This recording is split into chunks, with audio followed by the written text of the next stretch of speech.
আসসালামু আলাইকুম প্রিয় দর্শক, আপনাদেরকে শুভেচ্ছা আমন্ত্রণ জানাচ্ছি চ্যানেলের সংবাদে। আর এখনকার সংবাদ নিয়ে আপনাদের সাথে আছি আমি খায়রুল বাশার।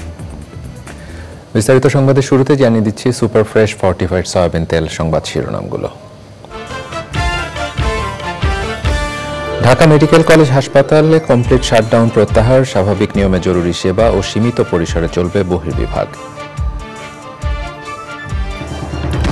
আয়কর বিবরণী ছাড়াও সম্পদের হিসেব দিতে হবে সরকারি বেতনধারী প্রত্যেককে, দুদক সচিবকে প্রধান করে 5 সদস্যের কমিটি গঠন।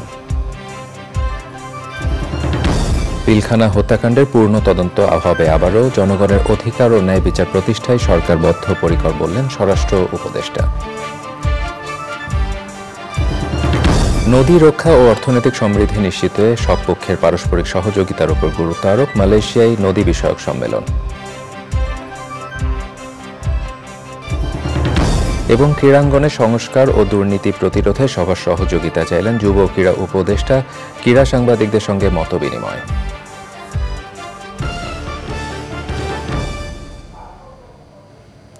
এছাড়াও নিটোল টাটা বিশেষ সংবাদে দেখবেন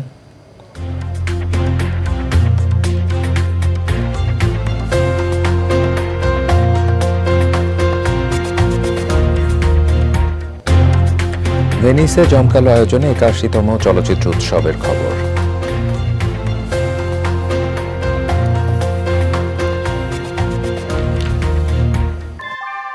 আমরা তৈরি করি বিশ্বমানের জার্মান প্রযুক্তির ভূমিকম্প সহনশীল থার্মেক্স রড, যা আপনার স্থাপনাকে নিরাপদ রাখে প্রজন্ম থেকে প্রজন্ম। সালাম স্টিল, মোস্ট ডিউরেবল স্টিল। প্রিয় দর্শক, এতক্ষণ সংবাদ শিরোনামগুলো জানাচ্ছিলাম। এখনকার সংবাদ আয়োজন একই সঙ্গে চ্যানেলের ইউটিউব চ্যানেল এবং চ্যানেলের ওটিটি প্ল্যাটফর্ম আইস্ক্রিনে লাইভ স্ট্রিমিং হচ্ছে। এবার নিয়ে যাচ্ছি বিস্তারিত আয়োজনে। কমপ্লিট শাটডাউনের আওতায় জরুরি সেবা প্রদানে 24 ঘন্টার আলটিমেটাম থেকে সরে এসেছেন ঢাকা মেডিকেল কলেজ হাসপাতালের চিকিৎসকরা। ফলে হাসপাতালে জরুরি সেবা স্বাভাবিক নিয়মেই চলবে। মঙ্গলবার থেকে সীমিত পরিসরে সকাল 10টা থেকে দুপুর 1টা পর্যন্ত বহির্বিভাগে রোগী দেখা চালু থাকবে। চিকিৎসকদের উপর হামলা মামলার অন্যতম অভিযুক্ত স্ট্যামফোর্ড বিশ্ববিদ্যালয়ের শিক্ষার্থী সঞ্জয় পাল জয়কে গাইবান্ধা বাস টার্মিনাল থেকে আটক করা হয়েছে। জান্নাতুল বাকিয়া কেকার রিপোর্ট। শনিবার ঢাকা মেডিকেল কলেজ হাসপাতালের নিউরোসার্জারি বিভাগের চিকিৎসকদের ওপর হামলাসহ কয়েকটি ঘটনায় হাসপাতালের জরুরি বিভাগে ভাঙচুরের প্রতিবাদে রোববার কর্মবিরতিতে যান চিকিৎসকরা। রোববার দুপুরে 4 দফা দাবিতে সারা দেশে কমপ্লিট শাটডাউন কর্মসূচি ঘোষণা করা হয়। সন্ধ্যায় 24 ঘন্টার জন্য কর্মসূচি শিথিল করে সোমবার রাত 8টা পর্যন্ত শুধুমাত্র জরুরি বিভাগে সেবা প্রদানের ঘোষণা দেন চিকিৎসকরা। সকালে ডাক্তার দেখছে 8টা বা 8:30টার মধ্যে, ডাক্তার সব রুগীরে দেখছে, রাউন্ড দিচ্ছে। ওই 602 ওয়ার্ডের ভিতরে সব রুগীরে দেখছে। না, টিকিটে তো কেবল কাটতে দাঁড়ালাম লাইনে, এখন দেখি কতক্ষণ লাগে। আমার বাড়ি নোয়াখালী, আমার পাও দেখা দাঁত আর অ্যালার্জি। জরুরি সেবার আওতায় স্ট্রোক, হৃদরোগ, প্রসব, সড়ক দুর্ঘটনার মতো সেবা অগ্রাধিকারে থাকায় অন্য রোগীরা দুর্ভোগে পড়েন। বহির্বিভাগে সেবা বন্ধ থাকায় জরুরি বিভাগে রোগীর চাপ বেড়েছিল। টিকিট কাটছি, ভিতরে চর্মের ডাক্তার নাই, এই ডাক্তার হবে না, ওইটা হবে না। তো যদি না হয় তাহলে সারা বাংলাদেশে একই সিস্টেম থাকবে। সরকারিতে ডাক্তার নাই, তো কিভাবে আপনার প্রাইভেটে ডাক্তার থাকে? গতকাল রাতে আপনারা হয়তো দেখেছেন RAB, army, police, BGB, answer সকল বাহিনীর সদস্য এখানে নিয়োজিত ছিল, এখনও আছে। পর্যাপ্ত নিরাপত্তা ব্যবস্থা করা হয়েছে, যার পরিপ্রেক্ষিতে ওনারা ইমার্জেন্সিতে চিকিৎসা সার্ভিস দিচ্ছেন এবং ইনডোরে চিকিৎসা কিন্তু চালু আছে। বৈষম্য বিরোধী ছাত্র আন্দোলনে যারা আহত হয়েছেন তাদেরকে আমরা দেখতে এসেছি, কথা বলেছি এবং তারা খুব স্যাটিসফাইড। 4 দফার মধ্যে 2 দফা দাবি পূরণে প্রশাসনের তৎপরতায় আশ্বস্ত হয়ে বিকেলে কর্মসূচি থেকে সরে আসার ঘোষণা দেন নিউরোসার্জারি বিভাগ এবং ইন্টার্ন চিকিৎসকরা। বর্তমান অন্তর্বর্তীকালীন সরকার এবং স্বাস্থ্য উপদেষ্টা মহোদয়কে অতি দ্রুত দৃশ্যমান পদক্ষেপ গ্রহণ করার জন্য ধন্যবাদ জানাচ্ছি। বাংলাদেশের রোগীদের সুরক্ষা নিশ্চিতকরণে আমরা আগামীকাল থেকে সীমিত পরিসরে আউটডোর সেবা চালু করেছি। সকাল 10টা থেকে দুপুর 1টা পর্যন্ত আউটডোর সেবা চালু থাকবে এবং সকাল 8টা থেকে সকাল 10টা পর্যন্ত স্ব প্রতিষ্ঠানে অবস্থান কর্মসূচি থাকবে। তবে চিকিৎসক সুরক্ষা আইনের খসড়া প্রণয়ন ও হাসপাতালগুলোতে স্বাস্থ্য পুলিশ নিয়োগের দাবিতে প্রতিদিন সকাল 8টা থেকে 10টা পর্যন্ত বহির্বিভাগে অবস্থান কর্মসূচি চলবে। জান্নাতুল বাকিয়া টিকা, চ্যানেল আই, ঢাকা। সরকারি বেতনধারী প্রত্যেককে সম্পদের হিসেব দিতে হবে। সরকারি চাকুরিজীবীদের সম্পদের হিসেব নিতে ছক তৈরি ও পদ্ধতি নির্ধারণে 5 সদস্যের কমিটি গঠন করা হয়েছে। দুর্নীতি দমনে এই উদ্যোগ নেওয়া হয়েছে বলে জানিয়েছেন জনপ্রশাসন সচিব। বিস্তারিত জানাচ্ছেন রফিকুল বাশার।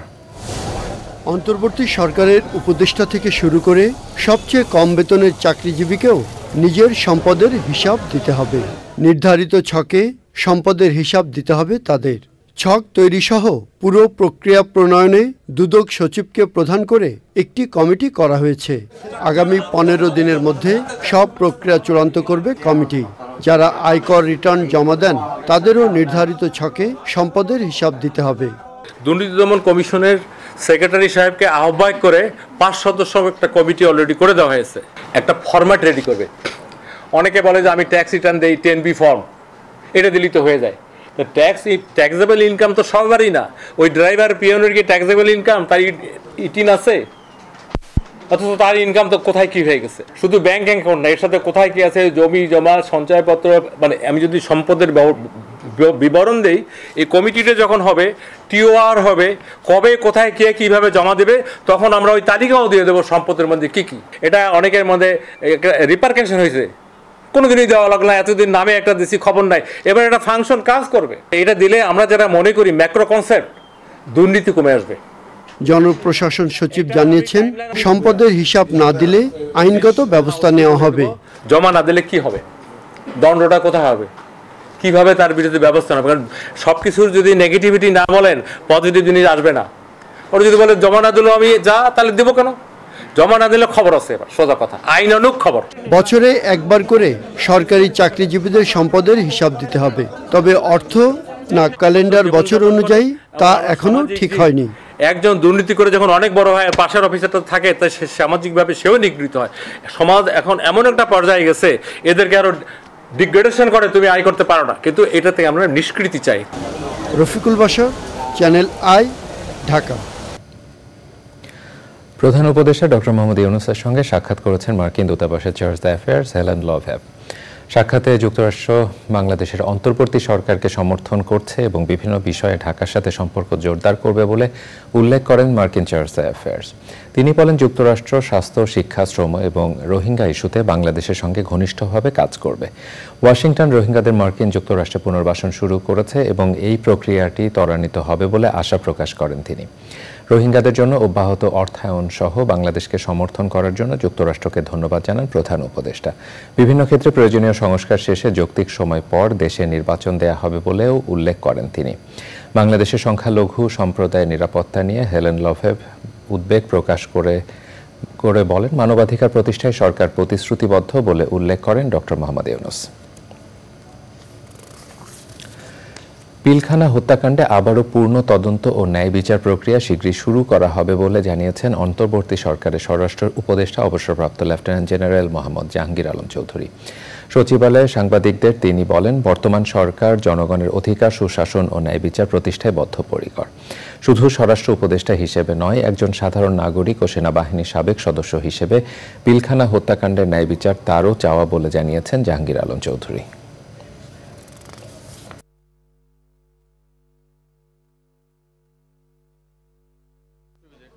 বর্তমান সরকার জনগণের অধিকার, সুশাসন ও ন্যায় বিচার প্রতিষ্ঠায় বদ্ধপরিকর।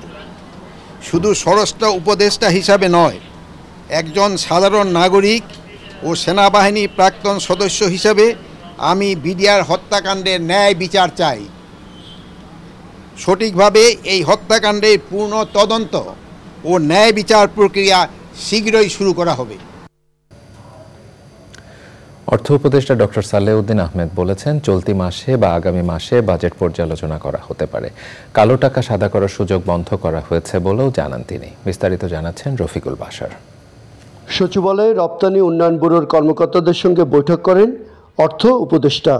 পরে সাংবাদিকদের তিনি জানান, জিডিপির প্রকৃত সংখ্যা কত এবং এর বৃদ্ধির পরিসংখ্যান জানার কাজ চলছে। শিগগিরই চলতি বছরের রপ্তানির লক্ষ্যমাত্রা প্রকাশ করা হবে।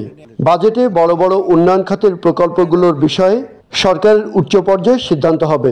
জিডিপি ফিগারটা আমি দেখতে কোনো রিফ্লেকশন হয় কিনা, জিডিপির ক্যালকুলেশনটা জিডিপির সাধারণত আমাদের প্রোডাকশন মেথডে করে, তাই না? প্রোডাকশন মেথডে করে বিভিন্ন সেক্টর, 19টা সেক্টর করে। অতএব এই জিডিপির ফ্যাক্টরে এফেক্ট খুব বেশি হবে কি না হবে সেটা ওই আগামী সেটা আমি প্রেস করার জন্য বলেছি। কালো টাকা সাদা করার সুযোগ আর থাকবে না বলে জানান অর্থ উপদেষ্টা। আমরা অহেতুক অপচয় বা অহেতুক যে সেগুলো আছে সেগুলো আমরা ডেফিনেটলি যুক্তিসম্মত করব।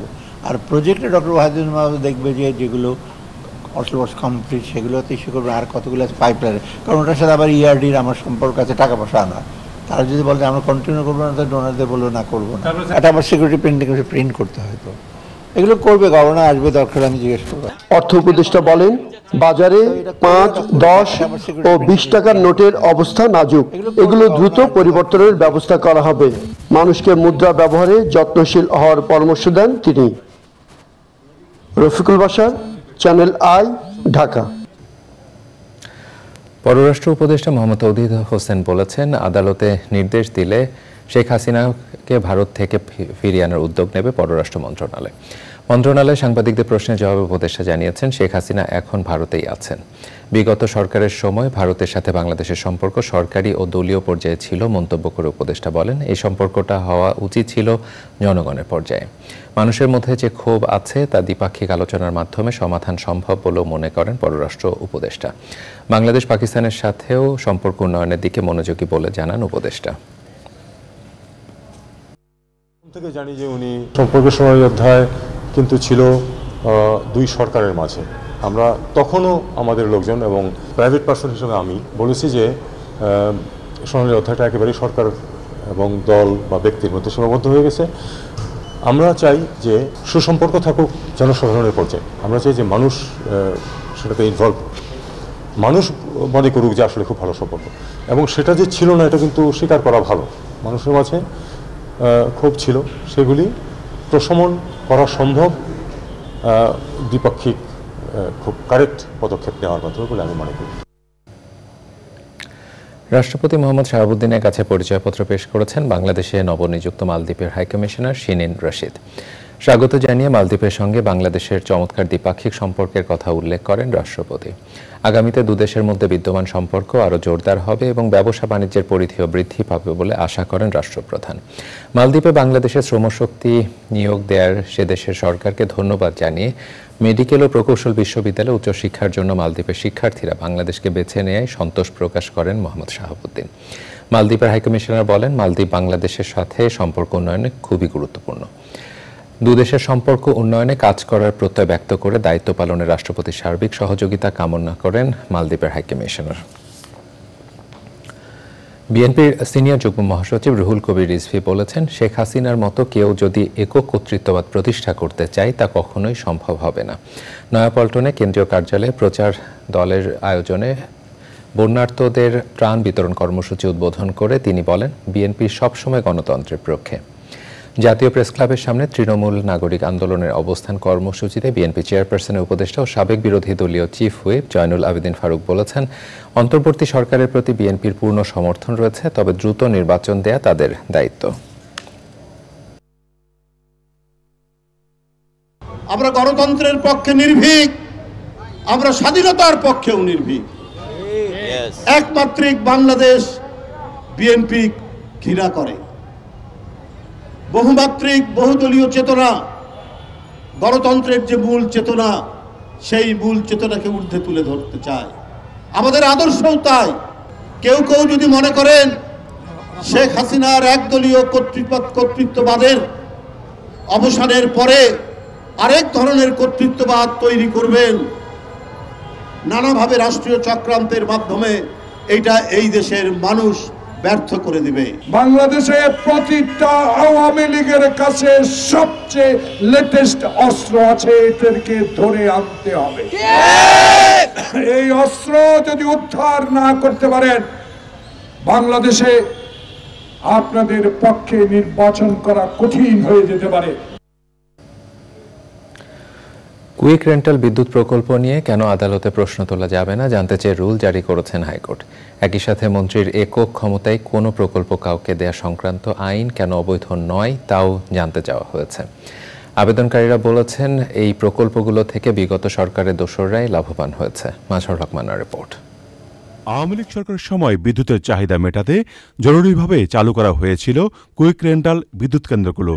বিনা টেন্ডারে দায়মুক্তি আইন বা বিদ্যুৎ ও জ্বালানির দ্রুত সরবরাহ বৃদ্ধির আইনের নামে এসব বিদ্যুৎ কেন্দ্রে বছরের পর বছর ক্যাপাসিটি চার্জের নামে অনিয়ম চলছে। এর মাধ্যমে গত 14 বছরে এই বিদ্যুৎ কেন্দ্রগুলোতে 1,05,000 কোটি টাকার দুর্নীতি হয়েছে বলে জানান আবেদনকারী।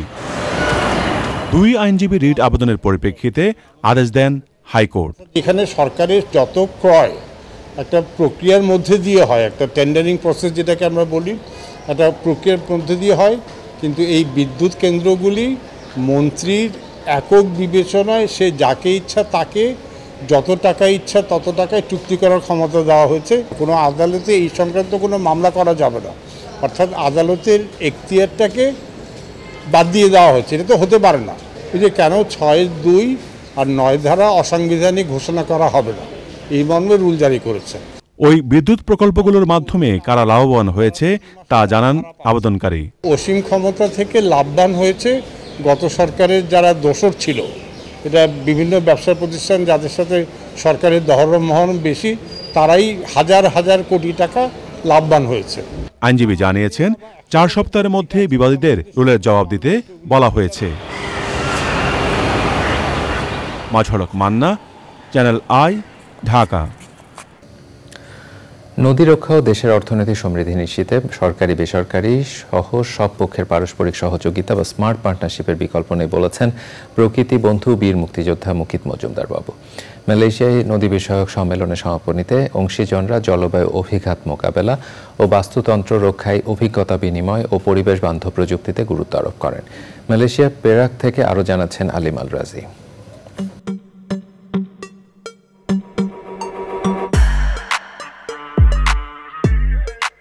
নদীর সাথে জড়িয়ে রয়েছে মানুষের জীবন, জীবিকা ও সংস্কৃতি। তেমনি বিশ্বজুড়ে নদীকে কেন্দ্র করে গড়ে উঠেছে ইতিহাস, বিখ্যাত সব নগর ও সভ্যতা। কিন্তু কালের বিবর্তন আর জলবায়ু অভিঘাতে মাত্রা ছাড়িয়েছে নদী দূষণ। বাস্তুতন্ত্র ক্ষতিগ্রস্ত হয়ে যখন হুমকিতে পুরো সভ্যতা, তখন নদী ও মানুষের জীবন জীবিকা বাঁচাতে মালয়েশিয়ার পেরাকে হয়ে গেল নদী নিয়ে অভিজ্ঞতা বিনিময় বিষয়ক 2 দিনের সম্মেলন। Thank you very much. Some rivers are like the Padma, Jamuna, Meghna and countless other rivers shape our lives in countless ways. নানান কার্যক্রম শেষে নদী রক্ষায় উঠে এসেছে স্মার্ট পার্টনারশিপের ধারণা। ছোট ছোট নদী, কিন্তু সেখান থেকে সেটাকে তারা এত যত্ন করে ডেভেলপ করছে যে এইখানকে একটা লার্নিং শেয়ারিং আমার মনে হয় একটা বড় প্ল্যাটফর্ম তৈরি করা দরকার। আমাদেরও প্রচুর লার্নিং এক্সপিরিয়েন্স আছে, যেরকম নদীকে কেন্দ্র করে জীবন, সরাসরি নদীর ভিতরে আমাদের প্রায় 1 কোটি লোক বসবাস করে। তো সুতরাং এটাও আমাদের একটা বড় এক্সপিরিয়েন্স, এক্সপার্টাইজ, এগুলো আমরা সেল করতে পারি। নদীর জ্ঞানের মানে একজনের থেকে আরেকজন ছড়িয়ে পড়বে, এটাই হচ্ছে তার উদ্দেশ্য। সর্বশেষ উদ্দেশ্যটা হচ্ছে যে আমরা এই জ্ঞানগুলোকে কাজে লাগিয়ে কিভাবে আমার দেশে, নিজ নিজ দেশের নদীগুলোকে রক্ষা করতে পারি, সংরক্ষণ করতে পারি, সেই উদ্দেশ্যেই কিন্তু এই কনফারেন্সের আয়োজন করা। অংশীজনরা গুরুত্ব আরোপ করেন সকলের ঐক্যবদ্ধ উদ্যোগ ও সচেতনতায়। This cooperation is very important. Cooperation is very important, especially nowadays we are facing the challenging on climate change, very challenging climate change issue where we are facing serious drought for a certain moment. Then after that we have a fresh floods or serious floods everywhere. Globally. নদী সংক্রান্ত সমস্যায় বাংলাদেশের পাশাপাশি অন্যান্য দেশও ভুগছে উল্লেখ করে পরিবেশ বান্ধব প্রযুক্তি ও সময়োপযোগী উদ্যোগের বিকল্প নেই বলে জোর দিয়েছেন প্রকৃতি বন্ধু বীর মুক্তিযোদ্ধা মুকিত মজুমদার বাবু। আসলে পার্টনারশিপ ব্যাপারটি খুবই জরুরি এবং খুবই প্রয়োজন, কারণ আমরা নদীকে কিন্তু একা একা কেউ ভালো রাখতে পারবো না। নদী কিন্তু একটা আমাদের জীবনের সাথে অঙ্গাঙ্গিভাবে জড়িত, এবং এই যে নদী আমরা দেখে আসছি ছোটবেলার থেকে, এবং আমাদের পূর্বপুরুষরা এই নদী দিয়ে নানা ধরনের কর্মকাণ্ড করেছেন, এবং তখন যে নদীর যে অবস্থা ছিল আর আজকের অবস্থার মধ্যে কিন্তু অনেক পার্থক্য। সুতরাং এই কারণেই কিন্তু নদী নিয়ে এত মাথা ব্যথা, নদী নিয়ে এত কথা এবং নদীকে রক্ষা করার ব্যাপারে এত আলোচনা, কিন্তু কাজের কাজ কিন্তু তেমন হচ্ছে না। সুতরাং এই জায়গাটিকে যদি আমরা সত্যি ভালোভাবে স্ট্রংলি অ্যাড্রেস করতে চাই তাহলে কিন্তু আমাদের পার্টনারশিপের দরকার। মালয়েশিয়াতেও কিন্তু তারা নদী নিয়ে সমস্যা আছেন এবং অন্যান্য দেশেও আছে এই সমস্যা। তো সুতরাং এই জয়েন্টলি যখনই আমরা কাজ করব এটা একটা সাকসেসের মুখ দেখবে। কিন্তু আমরা যদি একসাথে হাতে হাত মিলিয়ে এই পার্টনারশিপটাকে এগিয়ে নিয়ে যেতে পারি তাহলে বাংলাদেশের নদী ভালো থাকবে এবং আমরাও ভালো থাকব। যথাযথ উদ্যোগে দেশের নদীগুলো রক্ষণাবেক্ষণ করা হলে প্রাণ প্রকৃতি যেমন বাঁচবে তেমনই সমৃদ্ধ হবে দেশ ও অর্থনীতি। নদী রক্ষায় এককভাবে নয়, বরং প্রয়োজন সমন্বিত উদ্যোগের। দুদিনের সম্মেলনে অংশ নেয়া দুই দেশের প্রতিনিধিরা জোর দিয়েছেন পারস্পরিক সহযোগিতার উপর। তারা বলছেন নদী ব্যবস্থাপনায় সরকারের পাশাপাশি এগিয়ে আসতে হবে সব পক্ষকেই। মালয়েশিয়ার পেরাক থেকে আলিম আল রাজি, চ্যানেল আই। ক্রীড়াঙ্গনে চলমান সংস্কার প্রক্রিয়া ও দুর্নীতি প্রতিরোধে ক্রীড়া সাংবাদিকদের সহায়তা চেয়েছেন যুব ও ক্রীড়া উপদেষ্টা আসিফ মাহমুদ সজীব ভুঁইয়া। ক্রীড়াঙ্গনের সার্বিক উন্নয়নে মতবিনিময়ের ব্যানারে আয়োজিত সভায় ক্রীড়া সাংবাদিকদের আরও অনুসন্ধানী প্রতিবেদন তৈরির আহ্বান জানান তিনি। সাইদুর রহমান শামীমের রিপোর্টে বিস্তারিত। দায়িত্ব নেওয়ার পর দেশের প্রিন্ট, ইলেকট্রনিক, অনলাইন মিডিয়ার ক্রীড়া বিভাগের প্রধানদের সাথে এই প্রথম মতবিনিময় সভায় অংশ নিলেন যুব ও ক্রীড়া উপদেষ্টা আসিফ মাহমুদ সজীব ভুঁইয়া। সভায় ক্রীড়াঙ্গনের সমস্যা ও অনিয়ম রোধে নানা প্রস্তাবনা তুলে ধরেন শীর্ষ ক্রীড়া সাংবাদিকরা। বিভিন্ন ফেডারেশন অনিয়ম, দুর্নীতি প্রতিরোধ ও দলীয় মুক্তকরণ, প্রভাবশালীদের পরিচালিত ক্রীড়া ফেডারেশন ও বোর্ডকে জবাবদিহিতার আওতায় আনার দাবি উঠেছে। তারই জবাব দিলেন উপদেষ্টা। ক্রীড়া ক্ষেত্রে ইনভেস্টিগেটিভ জার্নালিজমটা হওয়াটা অনেক বেশি জরুরি। তাহলে আপনারা আমাদেরকেও চোখে আঙুল দিয়ে দেখে দিতে পারবেন যে কোথায় কোথায় অনিয়মটা হচ্ছে, দুর্নীতিটা হচ্ছে। ফেডারেশন দ্বারা বা স্ট্রাকচারাল যে স্পোর্টস এর বাইরে যে একটা বৃহৎ অংশ প্রান্তিক পর্যায়ে আমাদের তরুণরা এখন খেলাধুলায় ইন্টারেস্ট হারাচ্ছে, সেটাকে আবার পুনরুজ্জীবিত করার জন্য আমাদের মন্ত্রণালয়ের পক্ষ থেকে যে ধরনের ব্যবস্থা নেওয়া যায় আমরা অবশ্যই সেদিকে মনোযোগ দেব। এবং দল মত নির্বিশেষে যোগ্য ক্রীড়া সংগঠকদের বিভিন্ন জেলা ও বিভাগীয় ক্রীড়া সংস্থা পরিচালনার সুযোগ দেওয়ার পাশাপাশি প্রশ্ন উঠেছে এইসব সংগঠনে ক্রীড়া সাংবাদিকদের কোটায় মনোনয়নের ব্যাপারে। ক্রীড়া উপদেষ্টা তারও ব্যাখ্যা দিয়েছেন। আমাদের ক্রীড়া সংস্থাগুলোতেও আমরা ক্রীড়া সাংবাদিকদের প্রতিনিধিত্ব, বিশেষ করে সাবেক ক্রীড়া সাংবাদিক যারা আছেন প্রতিনিধিত্বটা নিশ্চিত করেছি এই কারণে, কারণ দুর্নীতিগুলো হয় মূলত সিন্ডিকেট গঠনের কারণে।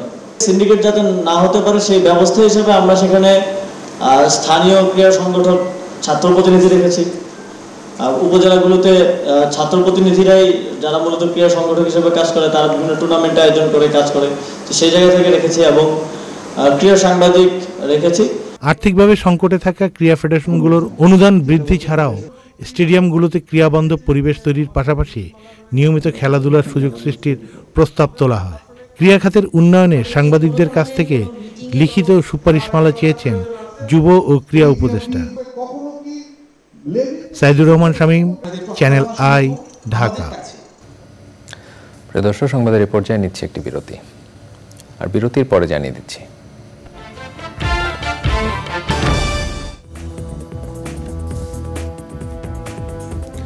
প্রিয় দর্শক, আবারও আমন্ত্রণ জানাচ্ছি চ্যানেল আই সংবাদে। গাজার রাফা অঞ্চলের একটি সুড়ঙ্গে 6 জিম্মির মরদেহ উদ্ধার হওয়ার পর ইসরায়েলের রাজধানী তেল আবিবে বিক্ষোভ হয়েছে। জিম্মিদের মুক্ত করে দ্রুত ইসরায়েলে ফিরিয়ে আনার দাবি জানিয়েছেন আন্দোলনকারীরা। নিহত জিম্মিদের মধ্যে একজন যুক্তরাষ্ট্রের নাগরিক। জানার পর ক্ষোভ প্রকাশ করেছেন মার্কিন প্রেসিডেন্ট জো বাইডেন। এদিকে পশ্চিম তীরে এক ফিলিস্তিনি যোদ্ধার গুলিতে 3 ইসরায়েলি সেনা নিহত হয়েছে বলে জানিয়েছে ইসরায়েলের প্রতিরক্ষা বাহিনী। পশ্চিম তীরে ইসরায়েলি সেনাদের হামলা ও ধ্বংসযজ্ঞের নিন্দা জানিয়েছে জাতিসংঘ। সেখানকার বাসিন্দারা খাদ্য, পানি, বিদ্যুৎ ও ইন্টারনেট ছাড়াই জীবনযাপন করছেন। গাজার স্বাস্থ্য মন্ত্রণালয় বলছে শিশুদের পোলিও টিকা দেওয়ার জন্য দ্রুত যুদ্ধবিরতি বাস্তবায়ন করা উচিত। 7 অক্টোবর থেকে এখন পর্যন্ত ইসরায়েলি হামলায় 40,738 ফিলিস্তিনি নিহত হয়েছেন। এবারে আইস্ক্রিন সাংস্কৃতিক সংবাদ।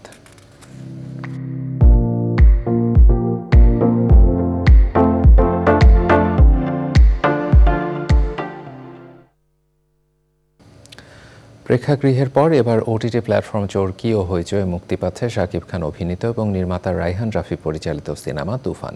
তবে মুক্তির দিনক্ষণ এখনও প্রকাশ করা হয়নি। এর ফলে দর্শকরা ঘরে বসে আরও স্বাচ্ছন্দ্যে সিনেমাটি উপভোগ করতে পারবেন। ঈদুল আজহায় দেশের প্রেক্ষাগৃহে মুক্তির পরপরই সিনেমাটি দেখতে হুমড়ি খেয়ে পড়েন দর্শক। টিকিট বিক্রি হিসেবে সিনেপ্লেক্সে প্রথমে ছিল তুফান। সিনেমাটি দেশের বাইরে বিভিন্ন প্রেক্ষাগৃহেও এরই মধ্যে মুক্তি পেয়েছে। এবারে নিটল টাটা বিশেষ সংবাদ।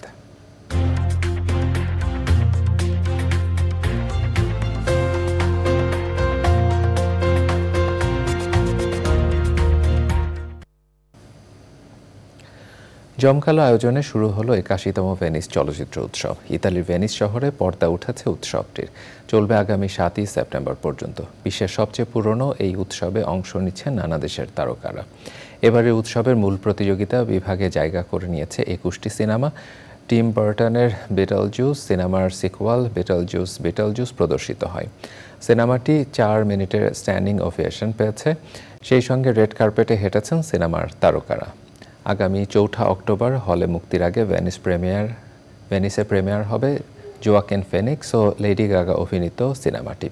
81তম ভেনিস চলচ্চিত্র উৎসবে এবার প্রধান জুরির দায়িত্ব পালন করবেন নন্দিত ফরাসি অভিনেত্রী ইজাবেল হোপার। এবারে কৃষি সংবাদ।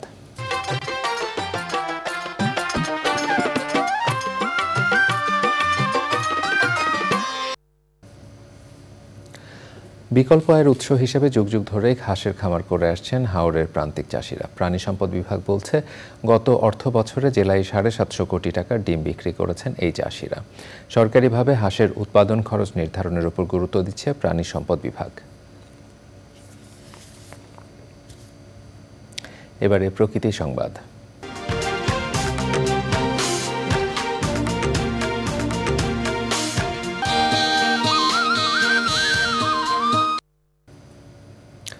বৈষম্য বিরোধী আন্দোলনে শহীদদের স্মরণে ময়মনসিংহে বৃক্ষরোপণের উদ্যোগ নিয়েছে বিভিন্ন স্বেচ্ছাসেবী সংগঠন ও বিশিষ্ট জনেরা।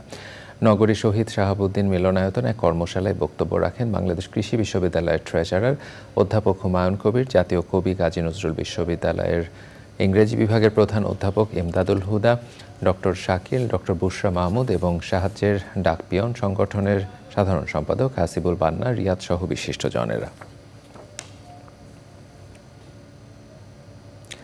বেলুয়ার চর গ্রাম রক্ষা করো, বালু উত্তোলন বন্ধ করো স্লোগানে নরসিংদীর মেঘনা নদী থেকে অবৈধভাবে বালু উত্তোলন বন্ধের দাবিতে মানববন্ধন করেছে এলাকাবাসী।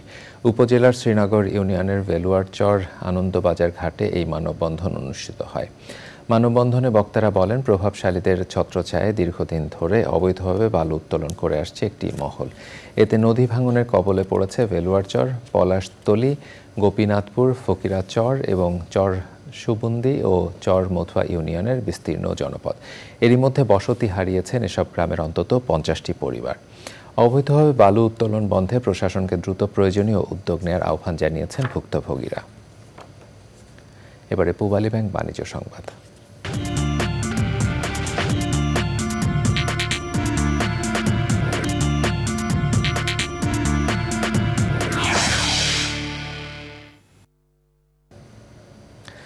রাজনীতিবিদ ও মন্ত্রীকে তেল দেয়া ব্যবসায়ীদের কাজ নয় মন্তব্য করে ব্যবসায়ীদের শীর্ষ সংগঠন বিসিসিআই সাবেক সভাপতি আব্দুল আল মিন্টু বলেছেন, তৈরি পোশাক খাতে সমস্যার সমাধানে অচিরেই সরকার উদ্যোগ গ্রহণ করবে।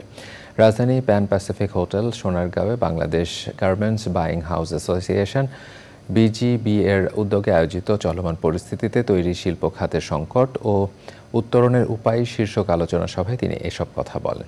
এ সময় তৈরি পোশাক খাতে নিরাপত্তা, গ্যাস, ব্যাংকিং, ট্রেড ও কাস্টমস ক্লিয়ারেন্স সহ বিভিন্ন সমস্যার কথা তুলে ধরেন ব্যবসায়ীরা।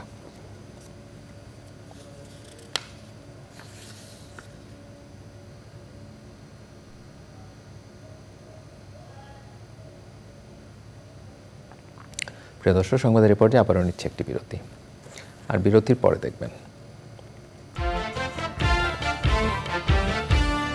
রাওয়ালপিন্ডিতে পাকিস্তানের বিপক্ষে সিরিজ জয়ে বাংলাদেশের প্রয়োজন 143 রান। প্রথমবারের মতো পেসার হাসান মাহমুদের 5 উইকেট শিকার।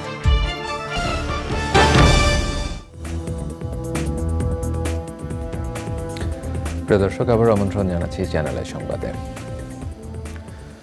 গাজীপুর সিটি কর্পোরেশনের ভোগড়া এলাকায় পোশাক কারখানা পুরুষ শ্রমিক নিয়োগের দাবিতে বিক্ষোভ চলছে। শ্রমিক ও এলাকাবাসীর অভিযোগ, গাজীপুরের কিছু কিছু পোশাক কারখানায় নারী শ্রমিক ও তদবিরের মাধ্যমে কিছু পুরুষ শ্রমিক নিয়োগ দেওয়া হচ্ছে। এর প্রতিবাদে ভোগড়া এলাকায় বর্ষা সিনেমা হলের সামনে বাদ পড়া শ্রমিকরা লাঠি সোঁটা নিয়ে বিক্ষোভ শুরু করেন। এক পর্যায়ে তারা ঢাকা ময়মনসিংহ মহাসড়ক অবরোধ করে বেশ কিছু যানবাহন ভাঙচুর করেন। এতে ওই মহাসড়কে যান চলাচল বন্ধ হয়ে যায়।